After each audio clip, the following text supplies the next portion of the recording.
Hi friends, idiyappam புட்டு கொழக்கட்டை எல்லாத்துக்கும் கடையில் விற்கிற மாவு இனிமேல் வாங்காதீங்க. இதே மாதிரி அரைச்சி வச்சு பாருங்கள். டேஸ்ட்டும் சூப்பராக இருக்கும். நமக்கும் ஒரு ஹோம்மேடாக யூஸ் பண்ண மாதிரி ஒரு திருப்தியும் இருக்கும். வாங்க எப்படி செய்யலான்றதை பார்க்கலாம். நான் ஒரு படி அளவுக்கு பச்சரிசியை நல்லா ஒரு 4-5 வாட்டி கழுவிட்டு நல்ல தண்ணி ஊற்றி ஒரு 3 மணி நேரம் ஊற வச்சுட்டு நல்லா ஊறினதும் ஒரு ட்ரை கிளாத்தில் நல்லா பரப்பி விட்டுருங்க. ஒரு 30 to 45 மினிட்ஸ் அப்படியே விட்டுட்டிங்கன்னா நல்லா ஈரம்லாம் இஞ்சிரும். அரிசி நல்லா ட்ரை ஆனதும் நம்ம மிஷினில் கொடுத்து ஈர அரிசின்னு சொல்லியே நல்லா நைஸாக அரைச்சி வாங்கிட்டு வந்துடுங்க. வாங்கிட்டு வந்து நல்ல ஒரு அகலமான பிளேட்டில் போட்டு ஒரு 30 to 45 மினிட்ஸ் திரும்பவும் நல்லா கூல் டவுன் ஆக விட்டுருங்க.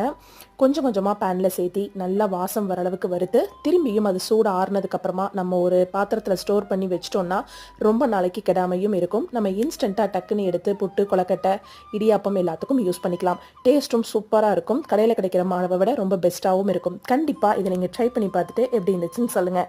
நெக்ஸ்ட் இதே மாதிரி ஒரு இன்ட்ரெஸ்டிங்கான வீடியோவில் உங்களை வந்து பார்க்குறேன். பாய்.